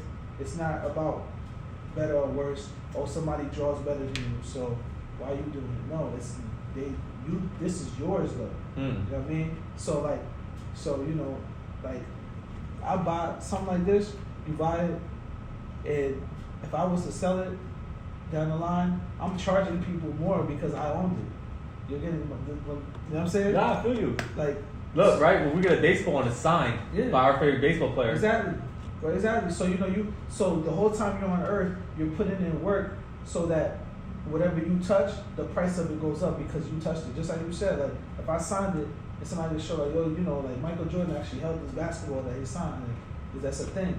A $30 basketball became $5,000. Right. So I don't care, and you can do that with anything on earth. So like I don't care if these cards are, you know what I mean, they're cards at the end of the day. You know what I'm saying? But these cards cost like $100, $200 because they have. My cards cost $2.50. Because they have Gucci G's on the back, which is literally nothing. Like, you know what I'm saying? You see through it. Logo. But the thing in life is like you can't hate that. You have to embrace it and use it to know that, okay, like if they can do that, then I can make a logo mean something and charge people for me even slapping Supreme on something. You know what I mean? Off-White. I could slap Off-White on some Nikes, and now it's 3 times the price because I touched it. Yeah, now that's how it goes. Yeah, so I feel like I just want to get that across, and I'm big on that, and just like having self-value. That's self-value. That's, you know what I mean? And if you have the self-value, you don't mind being like, yo, listen, you don't have to buy these. You know what I'm saying? But you ain't gonna, like, these are mine. You know what I'm saying? So yeah. I dig that. I want to thank you again for your time, Demic. Yeah, I appreciate you. Too. I appreciate you. You welcomed us into your space. Mm-hmm. You saat down. We had this conversation. So it's much love and respect everything you spoke about. I just want to say we gonna do this again. This might be 2 parts. I'm moving to the Hudson River. You know what I mean, we're gonna sit here and listen. This is what I said. I like to make music and make the music and then know how the crowd is gonna respond and see it in my mind. So I'm gonna tell you now, right? This is what I like to do. We're gonna sit here and we're gonna have the Manhattan skyline right in the back of us. All right. You see how I say NJ Pat? We're gonna level up. In the next interview, right? And I want everybody to watch this and know the next one, we're gonna have the skyline right there, right? We're gonna walk out onto the balcony and we're gonna complete the story. When y'all see this, y'all gonna know what I'm talking about. You're gonna, when you see we're on the Hudson waterfront, Conway State. I love that you're constantly leveling up. Yeah, that's what it's about. You know what I'm saying? So, yeah. So, I appreciate everybody. This is my interview with Demic. Once again, just much respect. He welcomed us into his space. So this was, even for me, this was a completely different interview. I've never done something like this where it was something this personal almost. Right. So this was even new to me. This was super dope for my first time being back doing a live interview. Everybody that tuned in, I really appreciate you. If you're watching this on YouTube, like, subscribe, go follow my man. Do you want to drop your Instagram name, your YouTube name for them? At King Demic on IG, at King Demic on everything. You know what I mean? SoundCloud, Twitter.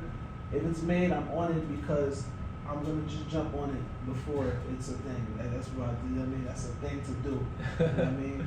And just check me out. But I'm gonna find them before they find me. Trust and believe. That's my style. I fuck with that. So again, y'all, I appreciate y'all tuning in. I appreciate all the support that you guys been giving me. I'm sure he appreciates all the support you've been giving him. Right. And we're just back to it. What I'm saying? I hope all of you are remaining safe, and I'll catch you guys next time. We out. All right.